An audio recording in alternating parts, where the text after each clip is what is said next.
Hi, my name is Brian, and I'm here to present Sneakerlist, a hyper-local sneakers marketplace.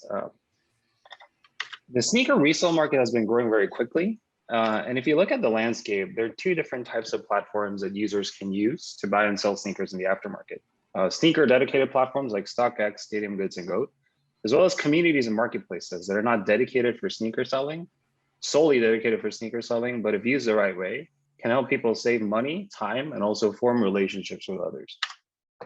If you look at the value proposition provided by the sneaker dedicated platforms, they provide middleman services to guarantee authenticity, provide trust, as well as fair pricing.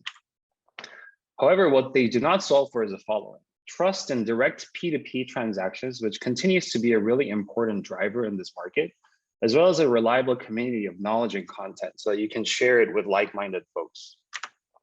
Sneakerlist aims to take a different approach and become a hyper-local sneaker community where you can do better discovery of local inventory, become part of a vibrant community, and also have more security and trust in direct P2P transactions. So here's a quick product demo of what we built so far. Here in the home section, you'll be able to see all the listings that people have uploaded, the pictures of the sneaker listings. And if you see the product, you'll be able to get all the details around that product and also the location of the seller so you can arrange a meetup. When you click on the seller's profile, you'll be able to see the reviews that other people have provided so you can gauge their transaction record. You go back to the home, you can see that you can create two types of posts. You can create a selling post detailing the information on the product and a regular post to share content with your audience. Discover, you can find more products around your area. And then in the feed, you can get latest news on raffles as well as releases on sneakers that are coming up. Here's our progress so far. We've been retaining our users quite well. Our week 1 retention has been 34%, leveling down to 22% by week 4. And our active user growth has been quite robust as well, especially in the past 2 weeks. We have 683 weekly active users. That's been growing at 83% on a month-over-month basis.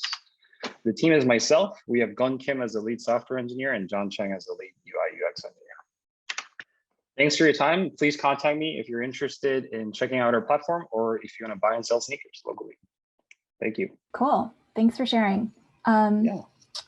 So just to make sure I understood that correctly, when you say hyper-local marketplace, you mean that there's no shipping involved. People are buying and selling with their local communities and meeting up in person to exchange products and payment? Yeah, exactly. I think what was really interesting to me when I started to dig into this market is that there's a very active population of sneaker sellers that actually meet up in person and arrange local meetups to buy and sell products. And I think that achieves two things. One, it saves on shipping costs, which for a lot of resellers is something they try to avoid. And then secondly, when you meet up with somebody, you start forming a relationship. It's never just about one transaction. I think once you get to know somebody and you develop trust with that person, you continue to transact with that person in the future, which I think is very valuable for a bunch of these folks. Mm-hmm. Yeah. And on the demand side, are people buying as an investment or are they buying to wear? I think what's really interesting about this segment is that people do both. A bunch of the sneakerheads buy for profits, and they quote unquote flip for to gain a profit from the transaction, but they also look for sneakers to wear themselves. So I think what's been really interesting is that a bunch of our users are both buyers and sellers, which helps us hack the liquidity issue a little bit as you're kind of solving the cold start problem. Right? Yeah, I guess my biggest question is around that segment that's buying for profit to flip. Like if that is the case, wouldn't it be advantageous for them to be able to search the entire, universal supply pool of sneakers out there rather than just being constrained to what's available locally if they're looking to flip and resell these sneakers?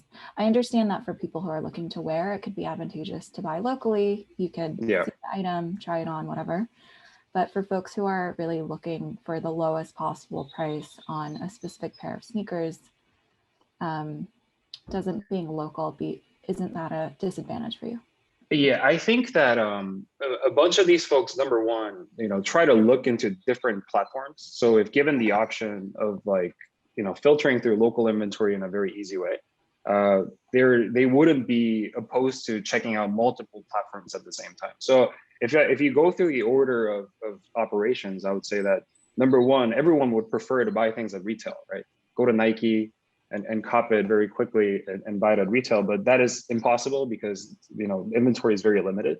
So I think most people that we've interfaced and found, that are users of the platform currently, check out multiple different platforms, including local, so that they can find what's the best deal out there. I think the problem that we're really solving for is that, for you to do local right now, it's a very broken experience because there isn't anything that is dedicated for sneakers. Like all the platforms that are listed on the competitor page is almost like a hodgepodge of different products that people sell. So, for the sneaker seller that really wants to find that local deal, it becomes a very strenuous discovery process. So I think that's something that we can definitely provide a better user experience for. I guess my biggest point of feedback is, not being a sneakerhead myself, I'm just not entirely sure how large the market is for folks who are interested in buying sneakers, looking for the lowest possible prices in order to make a profit, and interested in buying them locally in order to build that relationship with the counterparty. Like it just feels like a subset of a subset. But maybe it's like a really big market, and so that can be large enough. I think that, what I'm trying to really aim for here is find the softest part of the land where I can like plant a flag. And that for me is local because it isn't being really solved for through a good product. I think once that happens, I think the audience can evolve so that we can provide different services and extend this to become, a more comprehensive set of solutions, like offering legit check. Or if you think about Gold and StockX also, the amount of GMV that they generate isn't just, reselling transactions. Brands are coming in there and doing B2B2C deals so that they can directly, really address the customer base that is found on those platforms as well, right? So I think this is going to be the initial strategy for us to gather an audience. Get thousands, tens of thousands, potentially millions of people that are really engaged in this niche local dealing. And then once that grows, I think there's going to be more interesting things that we can do because these guys are all going to be interested in the same brands as well as the same, sneakers, right? So I think that becomes very interesting immediately.